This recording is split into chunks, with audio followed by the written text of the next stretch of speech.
You ever get hired for a temp job and all you had to do was be slightly better than whoever sat in the chair before you, and you looked like a hero? Well, in the NFL, sometimes big changes happen to a team mid-season, and a team parts ways with their head coach. In steps the interim coach, and unlike you, because you are awesome, they usually suck. I may be terrible at this, and after 8 games I'll say, God bless you, I am no good. But for these next coaches on this list, they were actually able to put out fires, right the ship, and turn things around. Let's find out who these temporary heroes are. The NFL's greatest interim head coaches are coming up right after this. Hey, do you have a face? Do you have balls? Well, would you use the same trimmer on your balls as you would your face? No, that's disgusting. That's why I'm damn excited to announce Manscaped has just unleashed the Beard Hedger Pro Kit. Like legit, this is something I have been wanting for a long time. You know, on account that my balls are not the same as my face, the Beard Hedger has a powerful 7200 RPM motor and a titanium-coated T-blade. And this thing is not a ball trimmer in disguise. It's designed specifically for your face.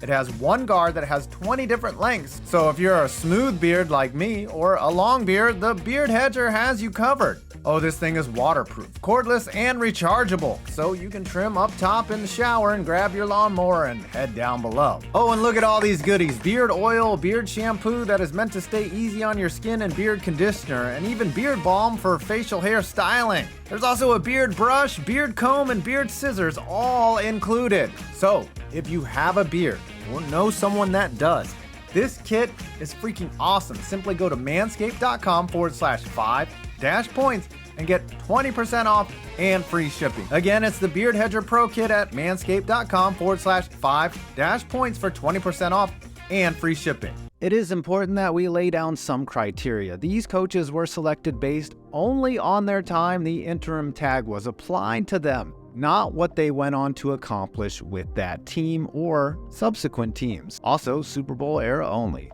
Let's get into it. Don Coryell, 1979. Don Coryell was an innovator in the game of football. He changed the NFL with his vaunted passing attack, nicknamed Air Coryell, and enjoyed a long, successful coaching career. Things started rough for the Chargers in 1978 after a 1-3 start. Head coach Tommy Protho up and quit like Southwest Airlines on the busiest travel day of the year. So the team brought in his airness, who had previous head coaching experience in St. Louis. What's unique about this situation is Coryell wasn't with the team at the time they brought him in, and he had been sitting at home unemployed, waiting for a call. And boy, did he answer it. Despite losing his first game, the Chargers went 8-4, and the team finished 9-7, narrowly missing the playoffs. The team won 7 of their last 8, and their last 3 games they scored 40, 37, and 45 points respectively. Air Coryell was here to stay. Jason Garrett, Cowboys 2011.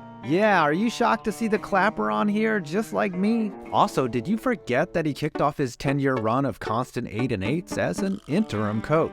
Garrett, the former Princeton QB who also played for the Cowboys, took over the 2011 squad after Wade Phillips started 1-7. Jerry being too loyal again. Garrett stepped in from his role as OC and promptly beat his former team, the Giants, 33-20, and would finish his interim tenure with a 5-3 record as the team finished out the year 6-10. This would kick off an inexplicable love affair between Jerry Jones and the ginger hand slapper, as Garrett would be hired full-time to roam the sidelines and frustrate Cowboys fans in amazing ways for the next decade. He went 8-8 in his first and last season in the D, winning 2 playoff games in a tenure that can only be described as strange, something Cowboys fans are used to. Bruce COSLETT, Bengals 1997. Interim coaches rarely enjoy success, as they are usually taking over a team that obviously sucks. Duh. Not so for Bruce COSLETT, who in 1996 took over the Bengals, who were 1-6 at the time. COSLETT was serving as the team's OC when then head coach David Shula, son of Don, did everyone a favor and resigned. Ironically, the team's offense started to perform better now that COSLETT was the head coach, and they went 7-2 with him at the helm, winning their last 3 games.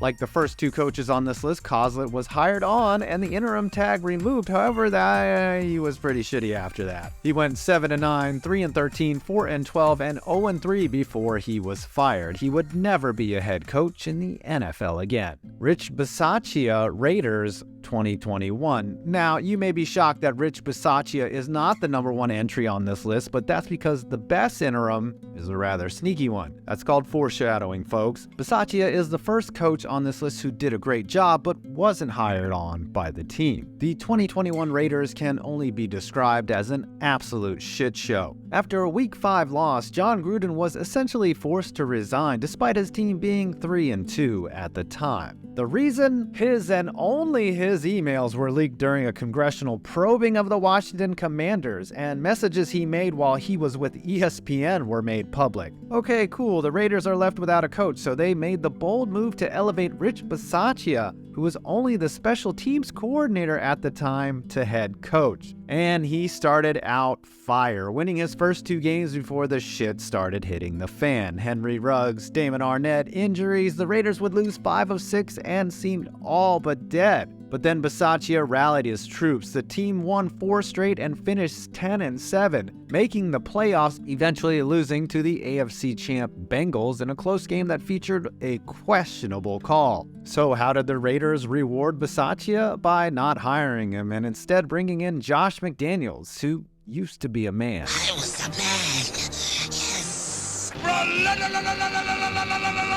Bisaccia is the only interim coach in league history to coach an NFL playoff game during the Super Bowl era. Before we get to our #1, let's have a few honorable mentions. Dan Campbell, 2015 Dolphins. Before he became a knee-biting master of motivation, Dan Campbell coached the Dolphins for 12 games in 2015, going 5-7. He would have to wait 6 years before getting another shot at head coach, and it appears to be working out. Greg Williams, 2018 Browns. After the Browns finally decided to move on from Hugh Jackson and his 3-36 record, Triple G was brought in and he led the team to a 5-3 record, proving anyone not named Hugh could coach up the Browns. And finally, the greatest NFL interim head coach of all time, Bruce Arians, Colts, 2012. Now, technically, none of what Bruce Arians did in 2012 with the Colts is credited to him. However, let's be real, he was the man that year. After Chuck Pagano had to leave the team to undergo cancer treatment, Arians, who was the OC, took over in Week 6 and lost his first game. He then won 9 of his next 11, leading his team to an inspired 11-5 overall record and into the playoffs as a wild-card team. It helped that the squad had, quote, sucked for luck the year before and basically fell into a generational QB. But hey, Arians led the team with the veteran hand, and he looked meant for the job. Pagano returned from treatment in time for the playoffs, and the Colts fell to the eventual Super Bowl champion Ravens. Despite none of the records being officially attributed to Arians, he would be named AP Coach of the Year, making him the first and only interim head coach to receive such honor. He would go on to coach the Cardinals and Bucks, winning a Super Bowl in 2021 while wearing an entire broadcasting station on his chest. So yeah, every once in a while, the Temp can come in and save the day. Though, if your team is firing their coach mid-season, they probably suck ass. I'm 5 Points Vids, and you made it to my next video.